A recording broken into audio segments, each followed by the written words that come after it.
Awesome. Well, thank you, everyone. Let's just dive right in. We've got a lot of content that I want to share with you. So I want to make sure that we have a lot of enough time, and I know there'll still be folks joining us. My name is Suzanne Bontempo. I am the program coordinator for Our Water, Our World, and tonight's program is in partnership and sponsored by the Russian River Watershed Association. So I'm really thrilled and delighted that you all can join us, and let's get started. So I'm going to be going through slides for a good solid 45 minutes. I'll definitely leave time for questions at the end. So as questions come up, please don't hesitate to put them in the Q&A. And then any comments you might have, please go ahead and put in the chat. So if there's any technical difficulties or any something you missed or something you'd like some clarification, Lorenzo will assist with that. And as as questions come up, please put it in the Q&A. If Lorenzo, if it's a question that is very quick and like a resource, he'll definitely address that. But any other technical questions that would benefit everyone, we will go through at the end. And what we're going to learn is really about gardening in California, and then water and how to use it efficiently and effectively so that we can keep our plants healthy and happy. And then I'm going to go through some irrigation troubleshooting. I'm going to share some tools for conserving water and then tools for protecting your plants through those days and weeks of really high heats, triple digits, and excessive dry. So that's really when we get into like July and August. We see a lot of that. And then we'll have the Q&A.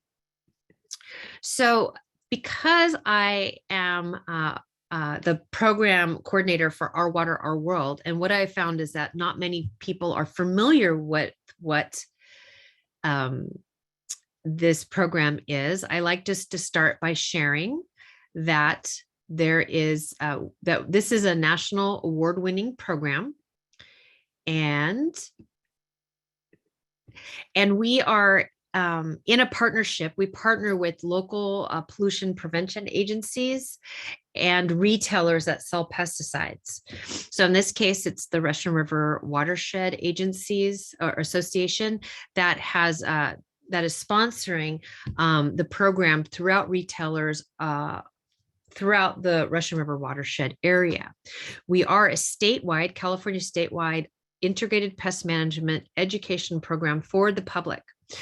So what that means is we guide folks and provide them with education about how to solve pest problems with a less toxic approach, so that and alternatives to toxic pesticides that might impair the waterways. You might recognize some of our materials, such as the literature rack with those informational fact sheets as pictured on the left. And then also, you might notice those little shelf talker tags that we place underneath or next to pesticides that retailers sell to indicate which ones are going to be less toxic and will not pollute the local waterways. You can get more information by going to the Our Water, Our World website. That's ourwaterourworld.org, or go ahead and you can access it right now by checking out the QR codes. All right. So why does the Our Water, Our World program exist? Well, here within the beautiful Russian River watershed, when we do get rain, such as the amazing rain that we got over, Monday and then a little bit today, any water that isn't going to infiltrate into the soil will run off in a watershed and flow to a local stream, a creek, eventually to the Russian River, which then flows out to the ocean. Similar, and along the way, picking up any pollutants, pet waste, debris, litter, motor oil, pesticides, anything that might be on that soil or in those areas, it's going to bring with it as it flows into the Russian River. And similar to a watershed, our gardens, our properties, anything that we are using in or around the property, synthetic fertilizers or chemical pesticides, when we get rain, or if we're power washing the house, or if there is an irrigation break or any type of water overflow, the residuals from those pesticides and synthetic fertilizers will actually be picked up with that water and move to a local stream, a creek, or pictured here in this illustration, can move over the sidewalk into the storm drain and straight out to the local waterway without getting going to a water treatment facility where they could get filtered out. So the Our Water, Our World program is here just to bring some awareness that things that we use in and around the garden, that is pesticides, they do find their way to the waterways. So just knowing that there's alternatives to products that can be, that can be a pollutant to the waterways.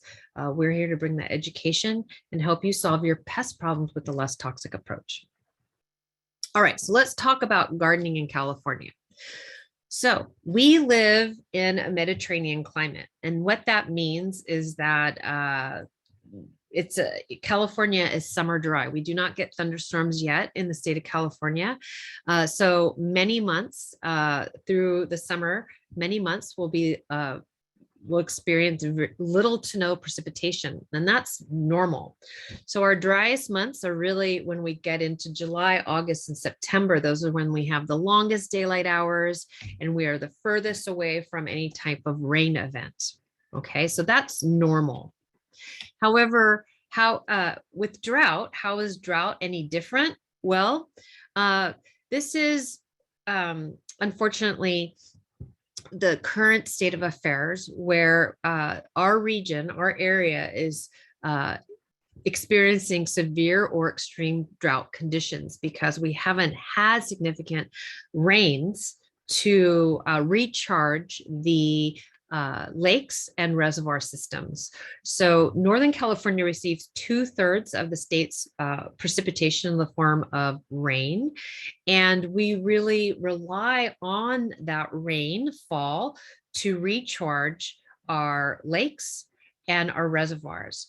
What we've been experiencing over the last few years, if not longer, are these flashing events where we'll get significant amount of rain, but in all at once. So those atmospheric rivers, so to speak. And what happens is that the infrastructure of the lakes and the reservoirs are not set up to take on all of that water at once. So oftentimes those reservoirs get full, and then we have to open up the floodgates and let that excess water flow.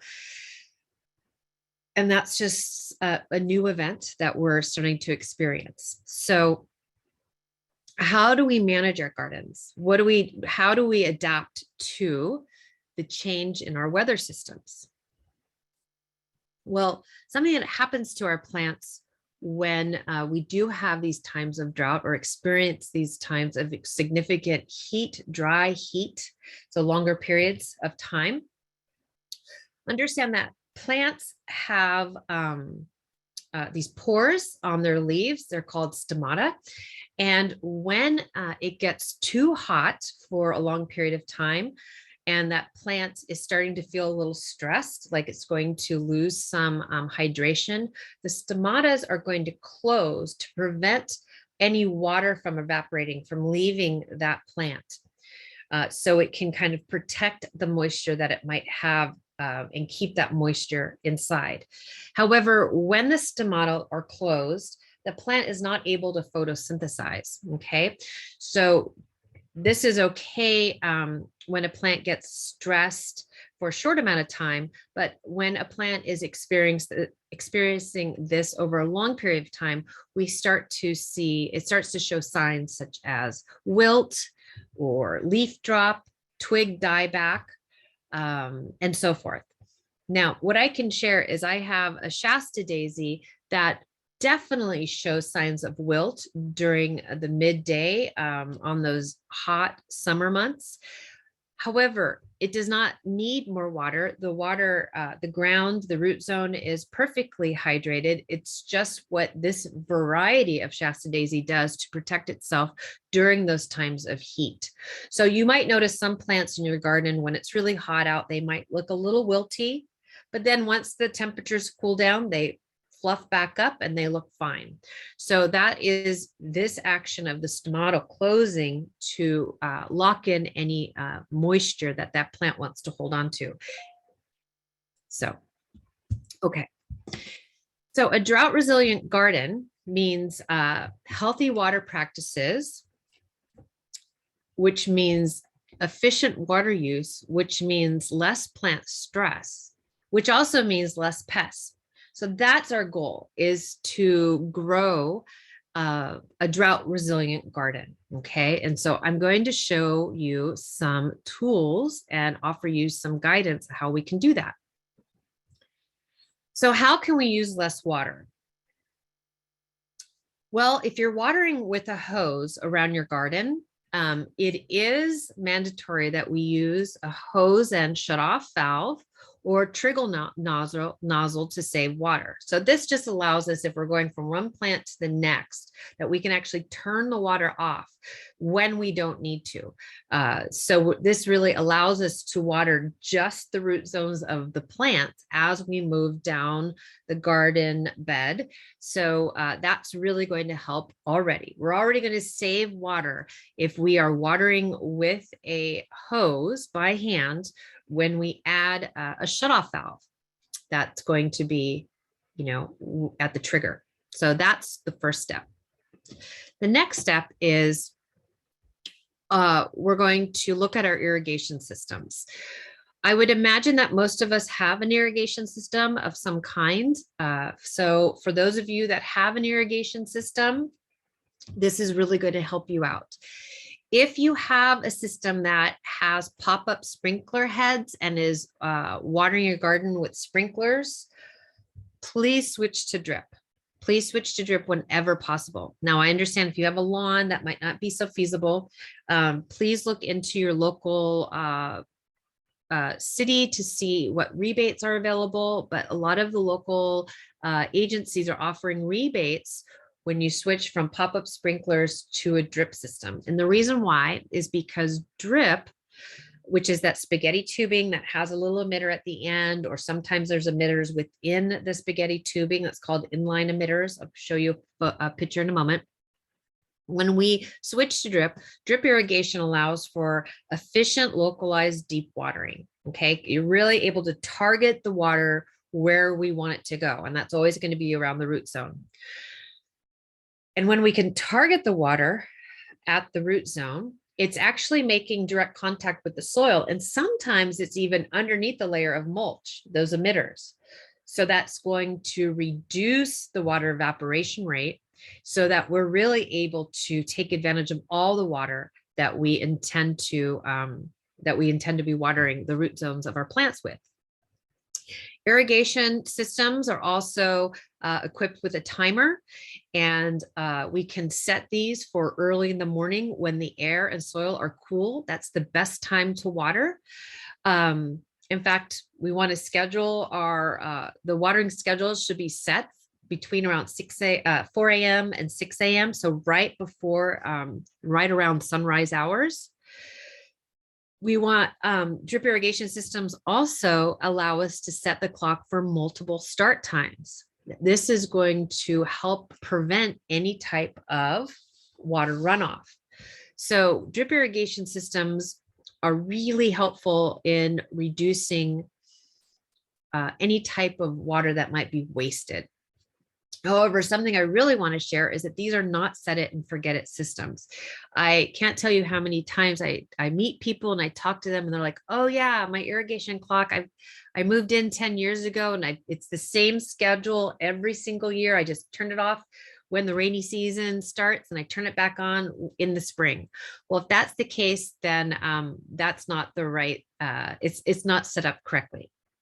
You really want to get out there and observe and make sure the plants are getting water around the root zones and are getting enough water to really saturate the area, and that we're not turning that irrigation it's not coming back on until that soil has dried out quite a bit.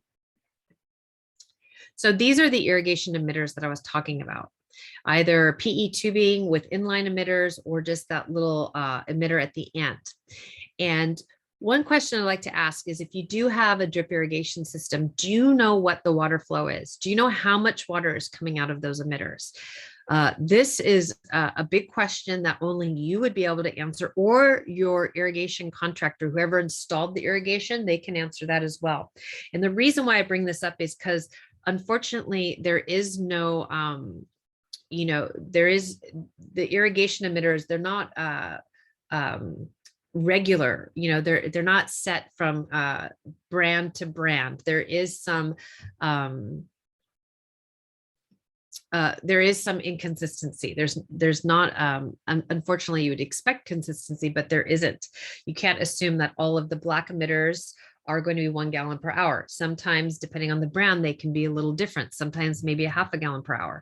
And the reason why I bring this up is because if we have our irrigation clock set for 30 minutes, 3 times a week, 30 minutes, if it's a half a gallon per hour, could just be a quart of water.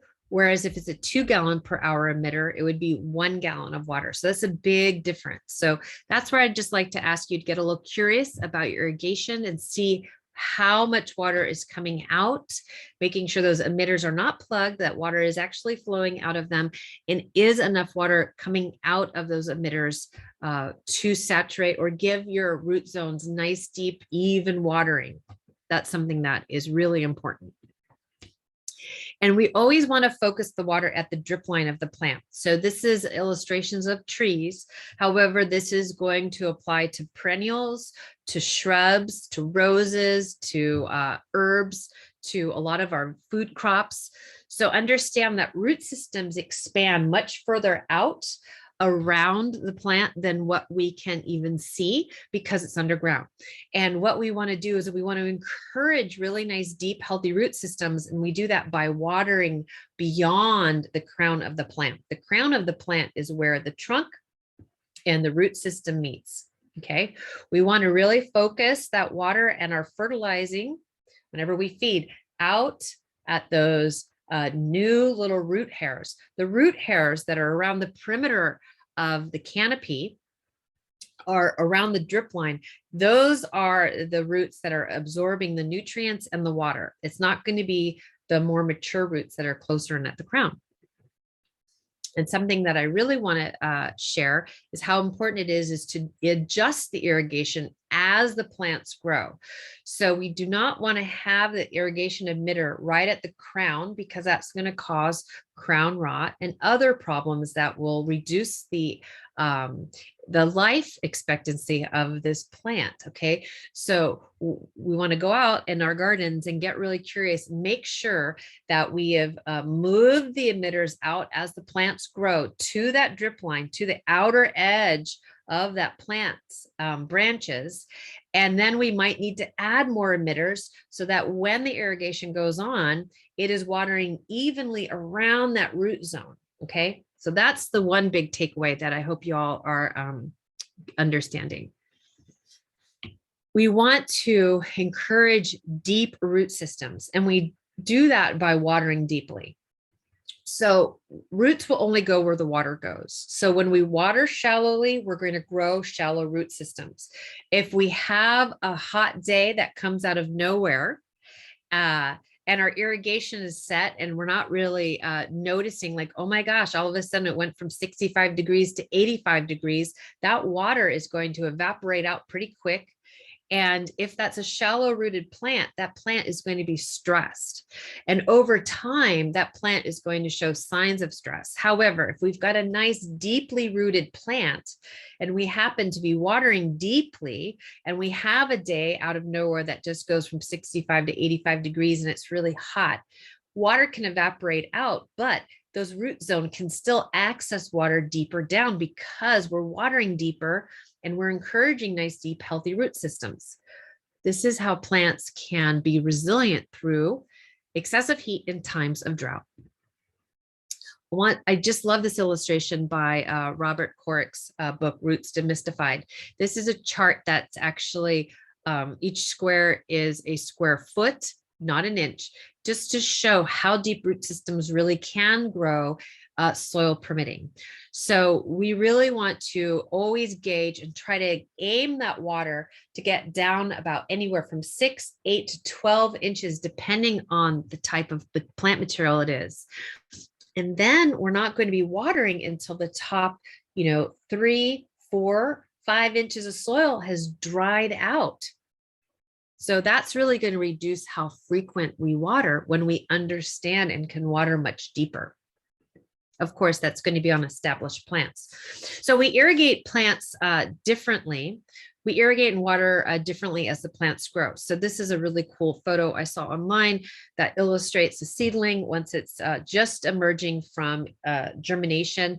The root zone is about 1/4 of an inch. So that plant we might be watering a couple times a day and really just spritzing it, because we only need to make sure the top 1/2 inch of soil is moist. But as that root grows, it's growing deeper. So we want to make sure we're watering a little bit deeper. We're adding more water. And then we're not watering again until maybe the top inch is dried out. That's as the plants are growing and becoming established. We want to grow deep root systems to really help these plants become established. So even if we're buying a plant in a pot as at a nursery, we want to encourage those roots to start to grow out and down. Okay. We really want it to get from the picture on the left to the illustration that's on the right. So how much water do my plants need? Well, I'll share something. All our plants, when we buy them, or if we get a packet of seeds, it gives us a lot of information. It's going to tell us the size, the shape, how much sun exposure it needs. But typically it's also going to let us know how much water it needs once it's established. So some things that some language we're going to see is no water once established on one of the tags, or if we look it up in the Sunset Western Garden book, or we talk to our nursery professional. No water once established means once that plant is established, it does not need any additional irrigation. Absolutely not. In fact, if we do water it, we could actually kill it by overwatering it. Low water means it wants to have nice, deep, even watering, but then that soil really wants to dry out before we water again. So that's low water. Okay. So we really need to make sure that we've let that soil dry out. That root zone wants to dry out. We're not going to water again until just before the day we see those plants start to droop because it's wilted. Regular or moderate water means we're going to be applying regular water. This is going to apply for many of our water-wise plants. So many of our water-wise plants are under this category. So I say this because the Rudbeckias, the Echinacea, there's so many more, that the yarrows, there's ceanothus. These are plants that can handle regular water, but what that means, it's not on a regular basis, like every day or every other day. It's really nice, even watering, and we're letting that soil dry out a good 3, 4, 5 inches before we water again. Okay. So this is what I'm trying to share, is that this is maybe a little less than we might think. So regular or moderate water might be a little bit less frequent than we think. We do want to let that soil dry out some, but not as much as the low water requirements. And then ample or high water means that we would be watering more frequently. We'd be maybe only letting that soil dry out about 1 inch or 2.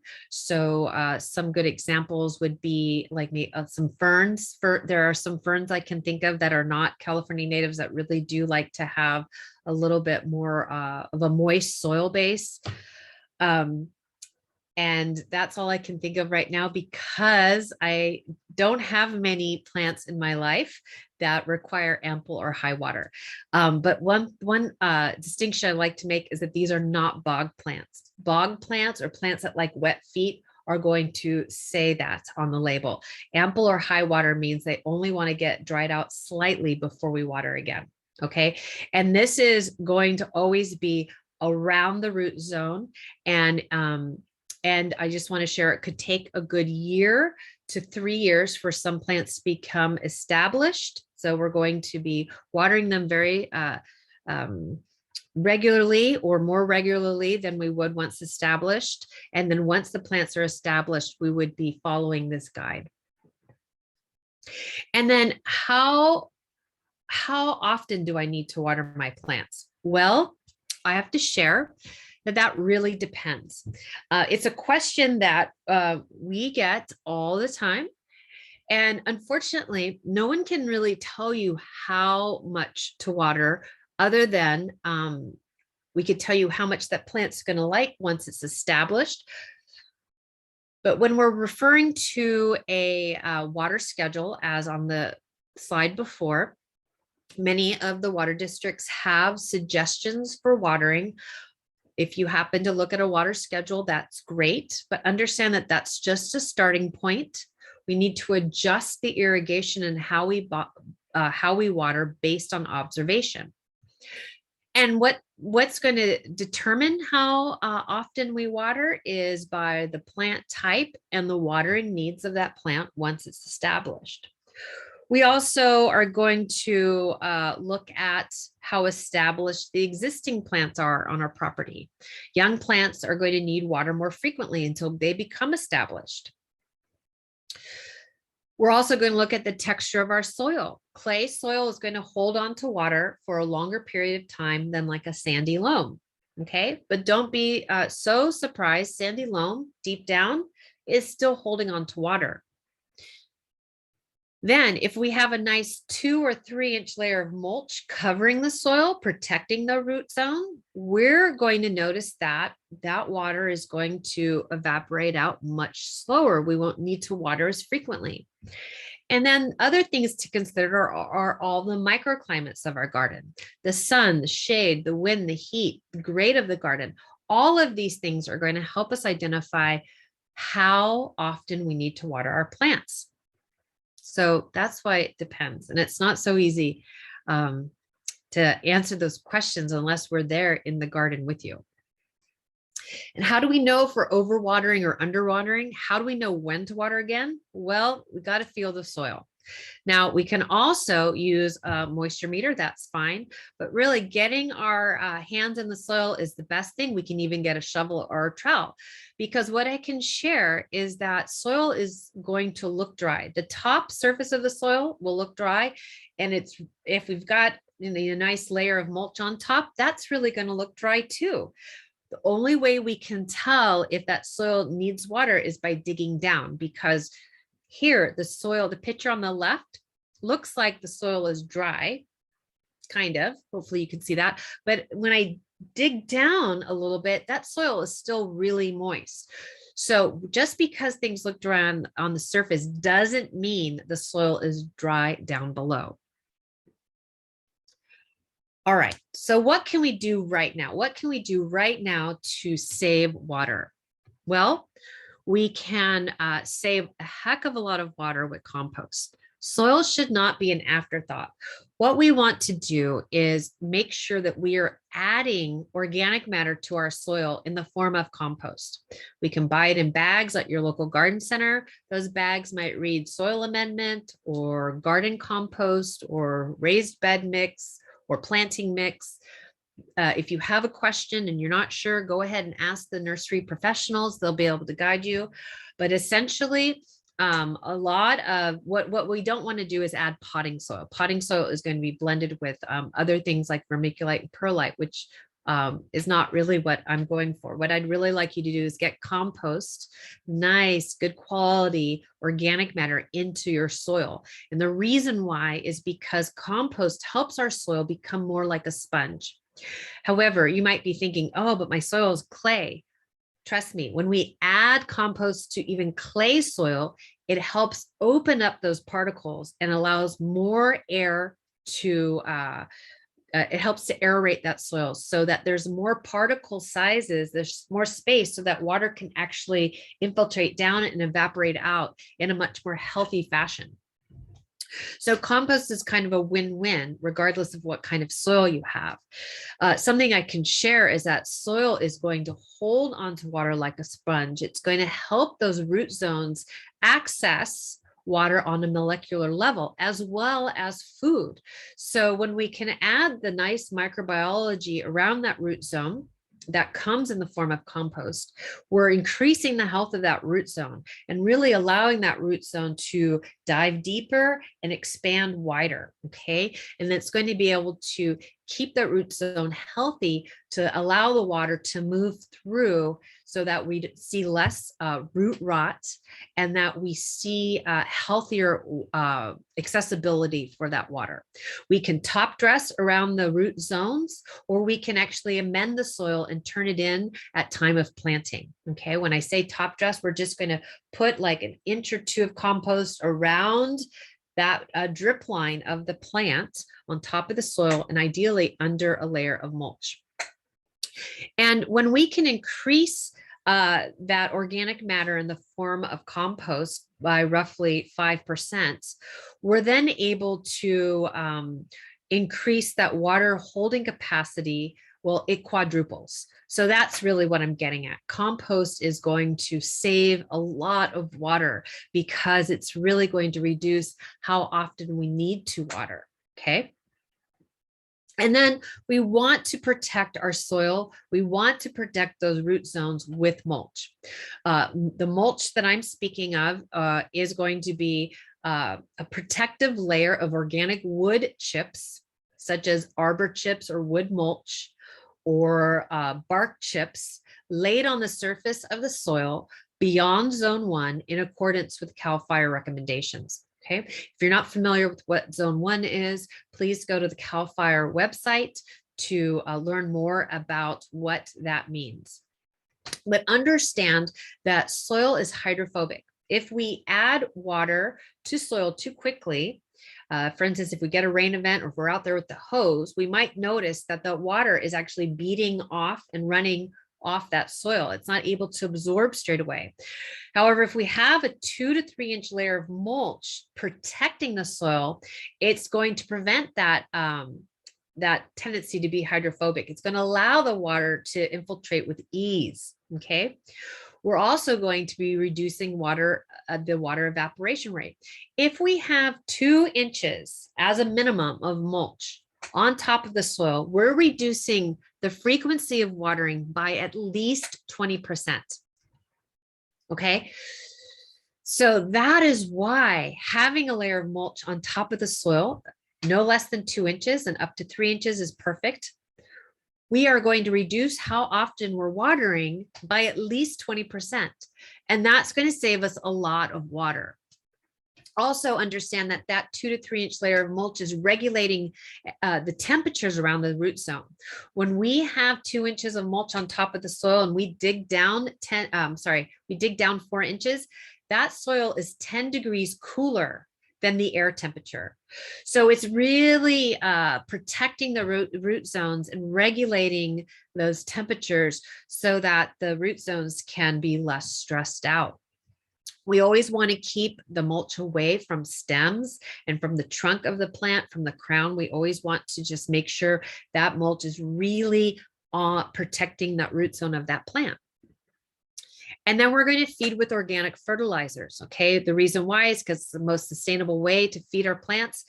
But more importantly is that it's not high in salts. Synthetic fertilizers, the things that turn blue or green when we add water to it, or those little multicolored beads, they're actually really high in salts. And what happens is that during times of drought, we have a tendency to water very shallowly. And when we're watering shallowly, we see a lot of salt buildup, and that could be extremely detrimental to the soil and to the plants.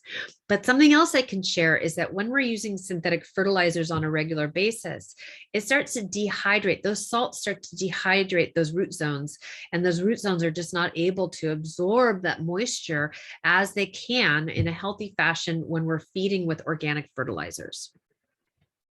And then, of course, we want to grow natives. Okay, we want to choose drought tolerant California natives or Mediterranean natives that adapt to our climate. So climate appropriate plants.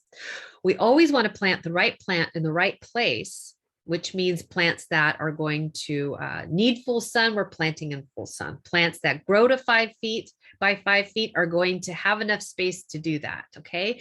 And the reason why we want to plant the right plant in the right place is because not only is it more water efficient and drought tolerant, it's also going to be less desirable to pests. This is just an example of a few of some of my favorite natives that I love growing in my own garden. But trust me, there is a long list, and I will let you decide which plants are best for your garden. There's just too many to choose from. And I just wanted to share some awesome resources. These are on that resource page that I emailed out to you. I will email it again after the program with the recording. So don't panic if you didn't get it in your email yet. You can have a look later. But California Native Plant Society, the Sonoma Marin Water Saving Partnership, local master gardeners, Sonoma Master Gardeners, for instance, the Resilient Landscape Coalition and WULCOs, these are all amazing resources to find a plethora of wonderful plants that will thrive in your garden that are going to require less water once established. And then if you like growing food as much as I do, I will share that you can, but I will encourage you to grow heirloom varieties, okay? An heirloom refers to plants that are open pollinated, non-GMO, and not hybridized. And the reason why is because most heirloom varieties come from Mediterranean regions of the world, which are ideal for our climate. And they're typically going to be more drought tolerant and water savers. Oftentimes, these Mediterranean natives have roots that are real deep divers. They are going to grow deep to access water that is much deeper down. So yet another reason why we're going to water deeply to encourage deep root systems. And then once these vegetables start to become, or these food crops become more established, we can really dial that watering back significantly. And something I just want to share, because I'm very excited about it, is that the eco-friendly garden tour is coming up. It is an online virtual event, and it's showcasing gardens throughout Sonoma and Marin that are planted with water-wise plants. So if you'd like to, if you're starting to add more plants to your garden, or if you're doing that garden makeover, please join Saturday, May 14th at 10 a.m. It is a self-guided tour that's going to promote sustainable landscape practices. So check this out. It's really cool. And I will be one of the speakers on the panelists, answer questions as well. So it'll be pretty fun. All right. So what else can we do? What else can we do to save water?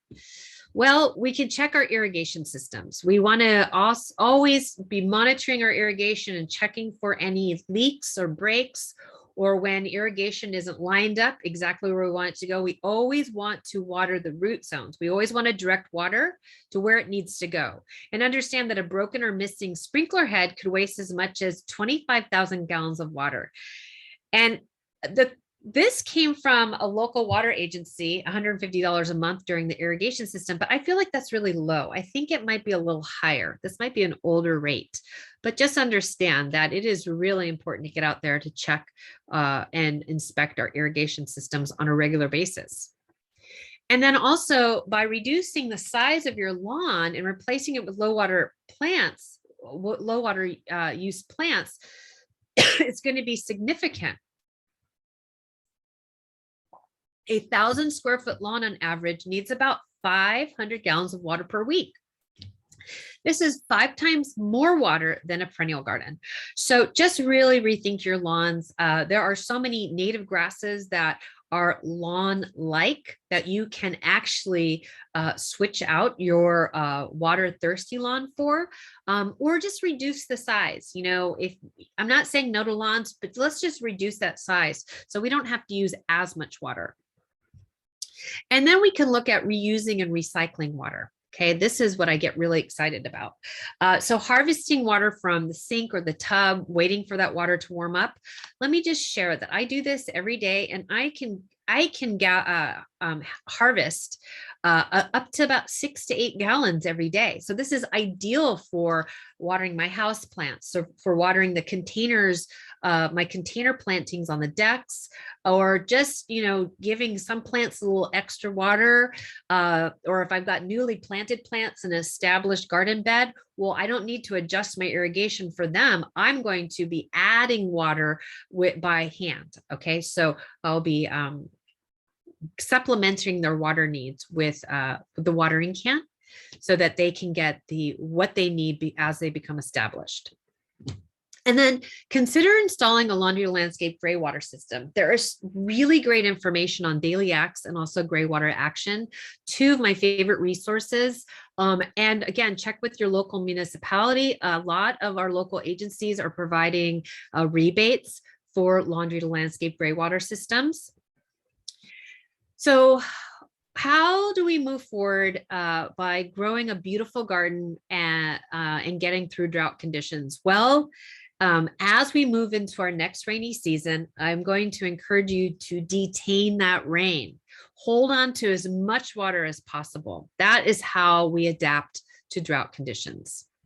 What does that look like? Well, a lot of us are familiar with capturing rainwater, but for those of you that are not familiar, I'd like to share this amazing statistic. 1 inch of rainwater over 1,000 square foot surface, such as a roof of a house or a shed or a garage, can capture over 600 gallons of water.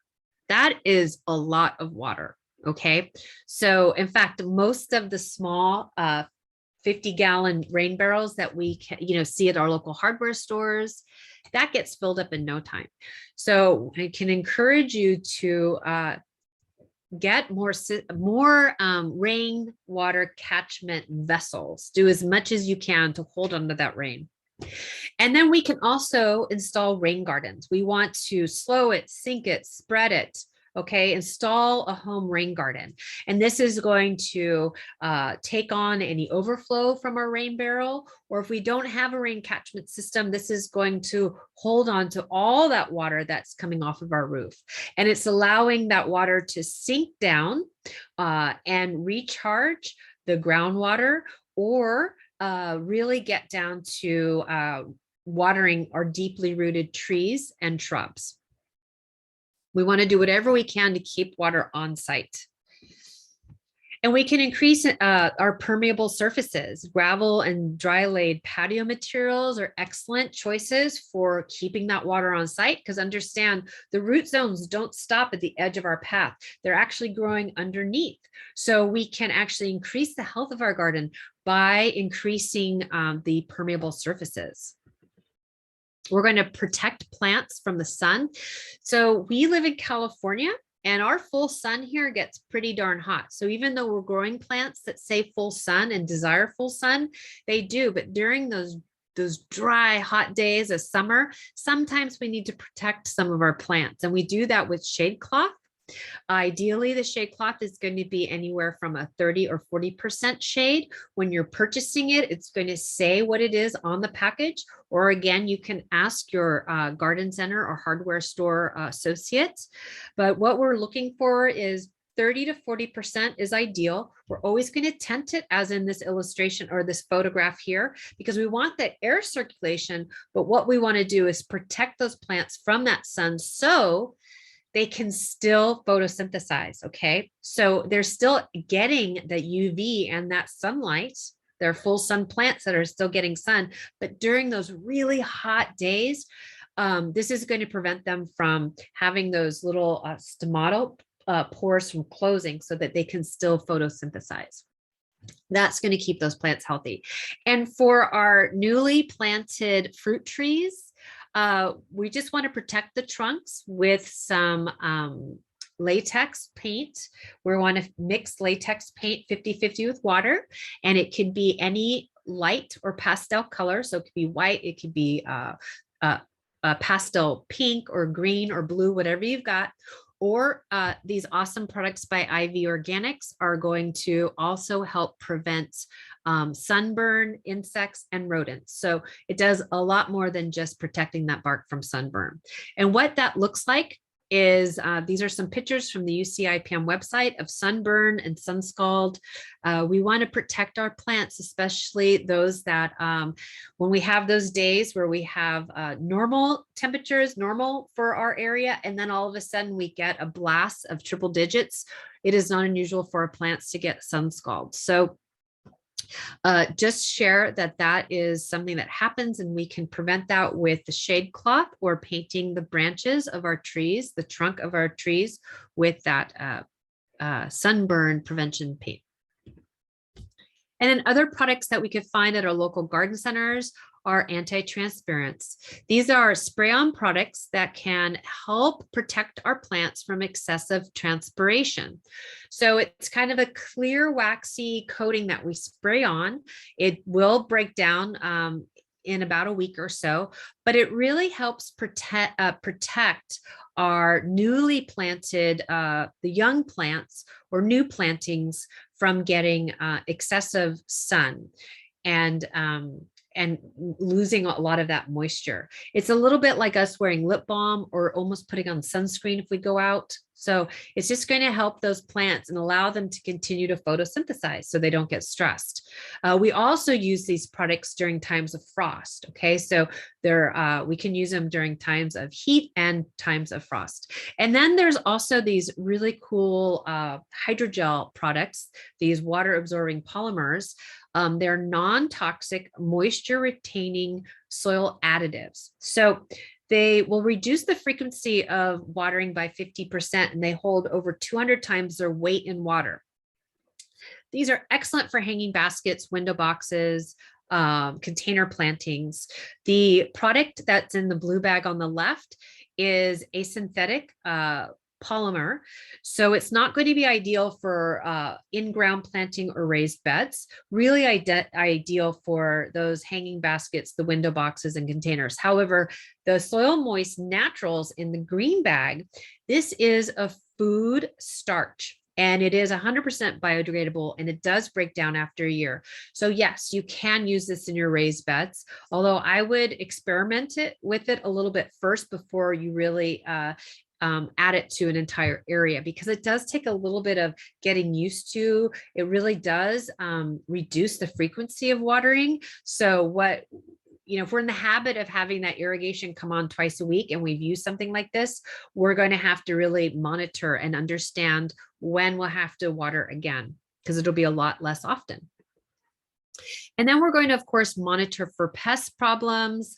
We're going to pull weeds since they compete for water. We're going to remove diseased leaves and get them off site. We're also going to harvest food crops when they're ready so that we can make sure that they're also not competing for water as well. For more information on pests and pest management, you can go to the Our Water, Our World website to access all those awesome fact sheets, as well as the UCIPM website, which is just a wealth of information. There's just, it's a huge library of information on pest management, and a lot of plant care support. And then if you happen to have an insect in your garden that you can't identify, it's pretty fun to take a picture of it and to send it to bugguide.net. Check that out if you're not familiar with it. And then also if you've got some pesticides that the labels come off, or you're just curious about the mode of action, the National Pesticide Information Center is a really great, user-friendly, easy to understand resource for getting more information on how our pesticides work, how the active ingredient, what that mode of action is, and any unintended consequences that we might not have considered. And I'd just like to share that I'd like to give our pollinator friends a little shout out. Don't forget about them, because during those dry days, not only do our plants want some water, but so do our pollinators. And what I like to do is just get a glaze saucer, fill it up with some garden pebbles, then fill a water up halfway.